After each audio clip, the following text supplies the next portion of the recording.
BFM Business, Intégral Placement, l'œil de la presse. Jean-François Filiatre vient de nous rejoindre. Bonjour Jean-François. Bonjour Cédric. Le directeur éditorial de Marché Gagnant, votre sujet cette semaine? Eh bien écoutez, cette semaine, ma copine Choupinette m'a scotché. Vous savez pourquoi? Parce qu'elle a entendu dire qu'elle allait pouvoir acheter des bitcoins ou bitcoins, si on dit, dans les bureaux de tabac à compter du 1er janvier 2019, avec une question à la clé. Jean-François, est-ce que c'est un bon plan ou pas? Bon, j'imagine en apprenant l'info que finalement votre Choupinette n'était pas la seule à se poser la question. Alors votre réponse? Alors commençons, si vous le voulez bien, par raconter l'histoire. Le jour où l'info tombe, la Banque de France se fonde un communiqué pour indiquer qu'elle n'a signé nul accord ni avec les buralistes ni avec quiconque et que par ailleurs aucun accord n'est ni discuté ni envisagé sur le sujet. Ouais, vous citez la Banque de France, mais il n'y a pas que la Banque de France à avoir réagi. Oui, il y a eu effectivement un communiqué que vous avez reçu, comme moi, Cédric, communiqué commun de la Banque de France, de l'Autorité des marchés financiers et de la CPR. L'occasion pour eux de nous rappeler les risques associés à cet investissement sur ces actifs spéculatifs. Alors, dixit les autorités, le Bitcoin est l'un de ces actifs parfois qualifié à tort de monnaie virtuelle ou crypto-monnaie. Il s'échange en ligne et n'est pas matérialisé par aucune pièce ou billet. Il ne bénéficie pas d'un cours légal, contrairement aux monnaies qui sont émises par les banques centrales. Bon, donc en clair, vous avez dit à Choupinette, le Bitcoin dans les bureaux de tabac, pas bonne idée. Attendez, d'abord je me suis dit c'est bizarre ce machin-là. Le Bitcoin, c'est un truc on ne sait pas ce que c'est.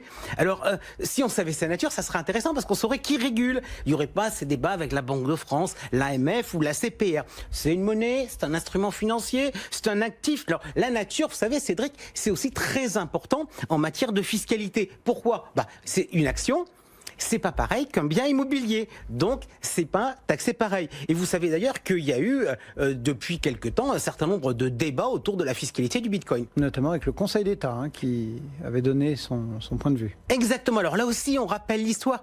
2014, on ne sait pas ce que c'est que le Bitcoin. Alors l'administration, vous savez, fidèle à ses principes, quand on ne sait pas, il faut quand même qu'elle taxe. Donc elle décide que les gains occasionnels, bref, réalisés sur le Bitcoin, je dis les gains occasionnels, bref, c'est ceux que est susceptible de faire ma copine Choupinette, parce que Choupinette, elle n'a pas du tout l'intention de devenir une pro du Bitcoin. Donc, l'administration fiscale nous dit que ce sont des bénéfices non commerciaux. Autrement dit, que ça va être soumis à l'impôt sur le revenu à taux progressif. Et ne voit-il pas qu'il y a un cabinet d'avocats qui décide de ne pas prendre le BOFIP pour argent comptant et donc d'attaquer la lecture de l'administration fiscale devant le Conseil d'État. Et de fait, ce Conseil d'État avait déjugé l'administration fiscale. Et oui, c'était en avril dernier. Le Conseil d'État avait envoyé l'administration fiscale dans C22, considérant, alors pardon, on va jargonner, mais que la fiscalité des bitcoins, ça relevait des biens meubles. Alors en pratique, ça veut dire quoi? C'est plus soumis à l'impôt au taux progressif,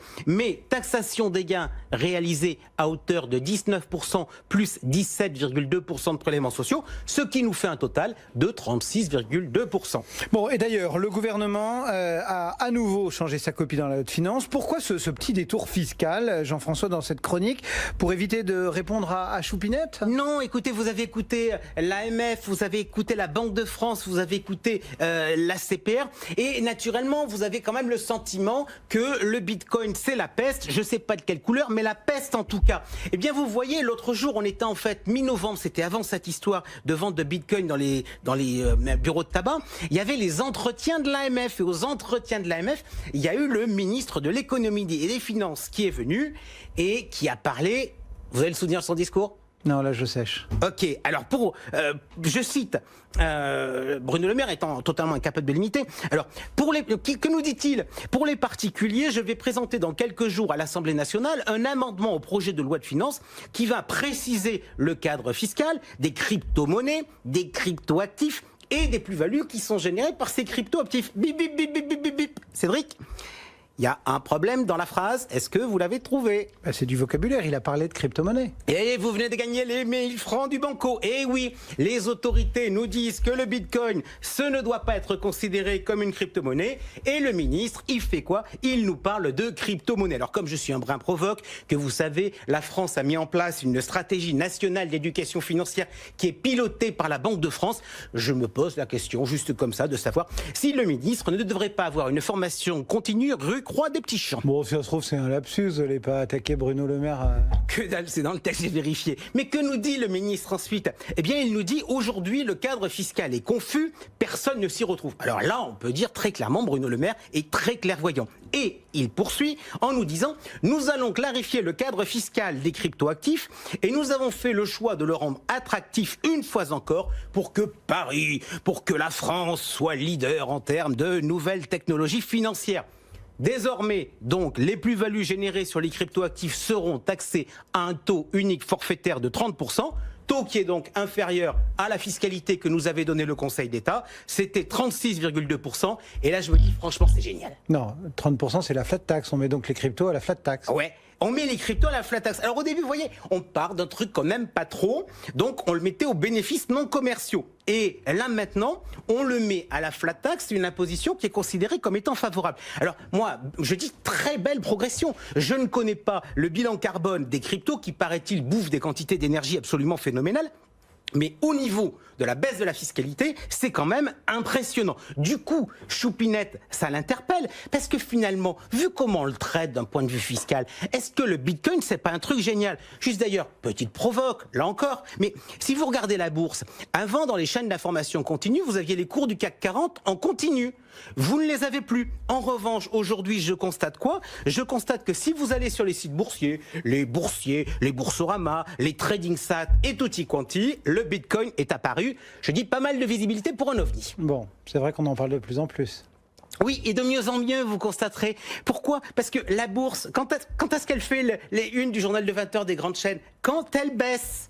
Et les cryptos, quand est-ce qu'on en parle au journal de 20h? Quand il monte. Combien de reportages j'ai-je eu sur le Bitcoin quand il était à plus de 10 000? Combien on en a depuis le Gadin? Il y a donc une dissymétrie de l'information comme une dissymétrie de la fiscalité. Bon, le Gadin, il est réel en plus, hein, parce qu'on est à 4003 ce matin. Pour le Bitcoin, Jean. Ah mais on a un peu remonté depuis 2 jours. Bon, pourquoi est-ce que de la fiscalité, du bourse, du Bitcoin, tous les deux sont à la flat tax? Alors on nous dit, on se dit, les deux sont à la flat tax, c'est pareil. Non, non, parce que moi, voyez-vous Cédric, j'en ai pas fini avec le discours du ministre. Pourquoi? Parce qu'il n'a pas fini de parler.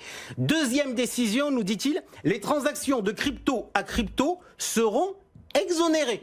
C'est une attente très forte du secteur financier et du secteur de ces nouvelles technologies financières. Et de conclure, un abattement de 305 € sera introduit pour ne pas surcharger le contribuable qui procède à des cessions d'un montant limité. C'est aussi une façon de rendre ces échanges plus attractifs.